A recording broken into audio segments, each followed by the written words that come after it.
আজকে চলে এসেছি টক ঝাল মিষ্টি তেঁতুলের আচার। এইভাবে তেঁতুলের আচারটা করে রাখলে অনেক দিন পর্যন্ত খেতে পারবেন। তাহলে চলুন রেসিপিটা দেখে নেবেন। চৈতালি রান্নাঘর অ্যান্ড ব্লগে সবাইকে স্বাগত। এখানে আমি তেঁতুল নিয়ে নিয়েছি, আর যা যা লাগবে সমস্তটাই আমি দেখিয়ে দেবো। এখন তেঁতুলগুলো আমি ছাড়িয়ে নেব। এখন আমি তেঁতুলগুলো ছাড়িয়ে নিচ্ছি, এগুলো আমি বার করে দিচ্ছি।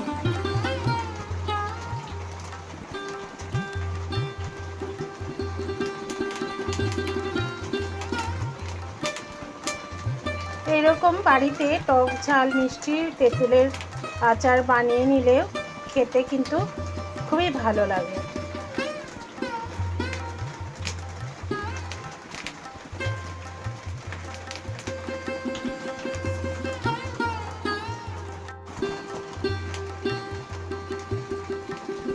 কয়েকটা আমি ছাড়িয়ে নিয়ে দেখাচ্ছি, বাদ বাকিগুলো আমি ছাড়িয়ে নিয়ে ফিরে আসছি।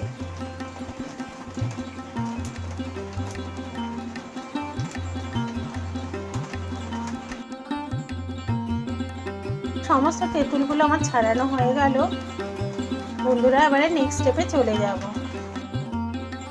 এখন আমি গ্যাস জ্বালিয়ে কড়া বসিয়ে দিয়েছি। এখন আমি আচারের মশলাটা রেডি করে নেব। এখন আমি 3টে শুকনো লঙ্কা দিয়ে দিলাম, 1 চামচ পরিমাণ দিয়ে দিচ্ছি মৌরি, আর 1 চামচ পরিমাণ দিয়ে দেব ধনে, 1 চামচ পরিমাণ দিয়ে দেব গোটা জিরে,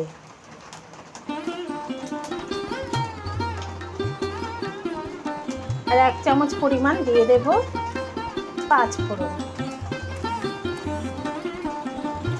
এখন আমি সমস্ত ভেজে নেব।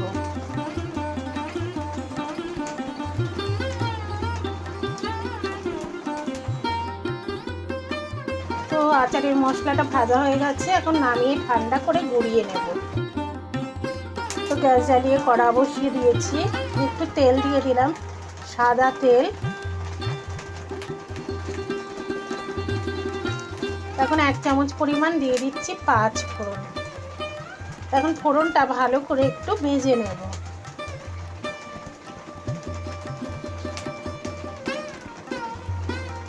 তো ভালো করে আমি নাড়াচাড়া করে নিচ্ছি।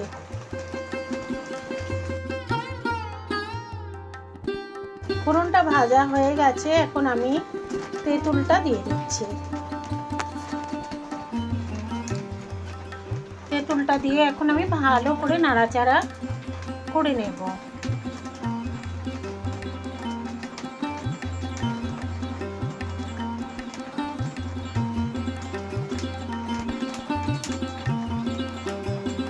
এখন আমি এই তেঁতুলের মধ্যে 2 রকম নুন দেব।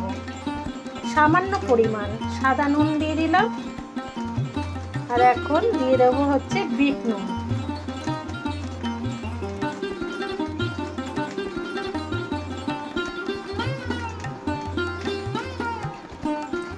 আবারও আমি তেঁতুলটা ভালো করে মিশিয়ে নেব।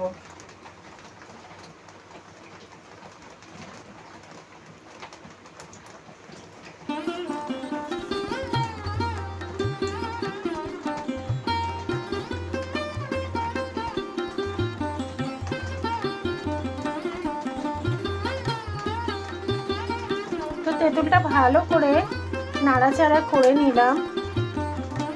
এখন আমি তেঁতুলের মধ্যে দিয়ে দেব চিনি, পরিমাণ মতো চিনি দিয়ে দিচ্ছি।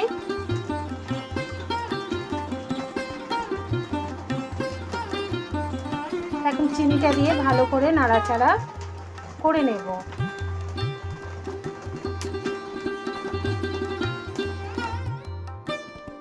এখন আমি 1 চামচ পরিমাণ একটু জল দিয়ে দিলাম চিনিটাকে গলানোর জন্য। আমি কিন্তু খুব বেশি জল ইউজ করছি না।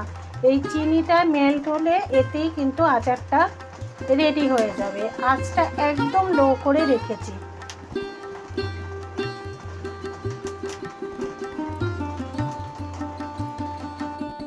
চিনিটা কিন্তু অনেকটা মেল্ট হয়ে এসছে, তো আরও হবে।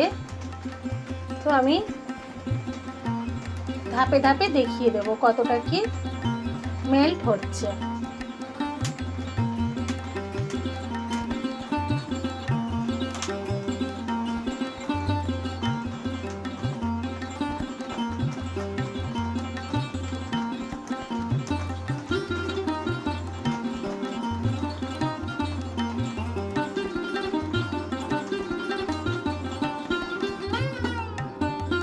আরও অনেকটা মেল্ট হয়ে এসছে, তো আরও একটুখানি করে নিতে হবে, কিন্তু এখনও পুরোপুরি চিনিগুলো মেল্ট হয়নি, এখনও চিনি গোটা গোটা আছে।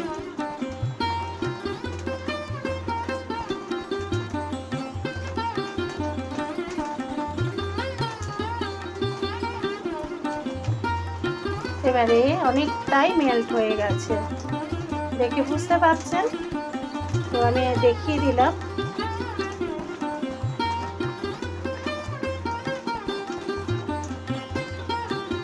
আঁচ কিন্তু জোরে করে একদমই করবেন না।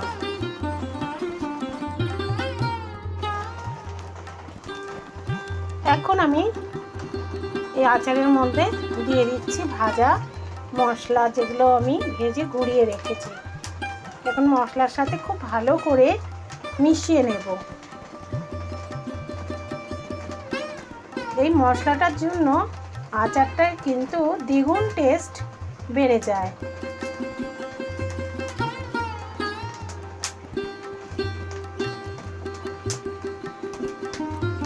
তো খুব ভালো করে আমি মশলাটা মিশিয়ে নিলাম, আরও একটু মশলা আমি দিয়ে দিলাম।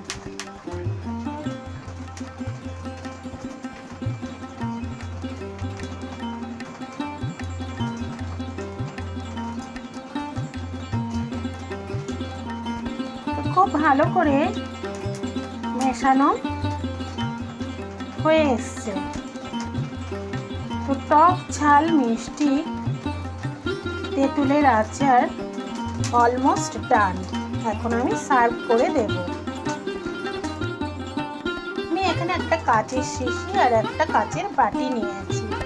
তো কাচের শিশির মধ্যে আচার রাখলে অনেক দিন পর্যন্ত ভালো থাকবে।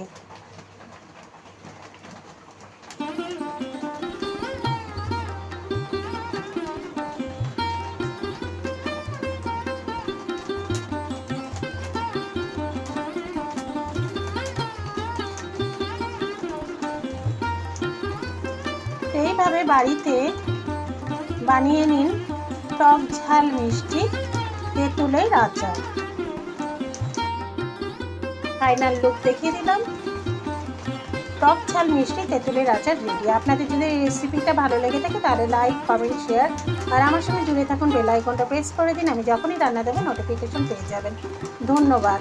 আপনারা সবাই ভালো থাকুন, সুস্থ থাকুন। আরেকদিন চলে আসবো আরেকটি রেসিপি নিয়ে আপনাদের মাঝে। আজকের মতো বিদায়, নমস্কার।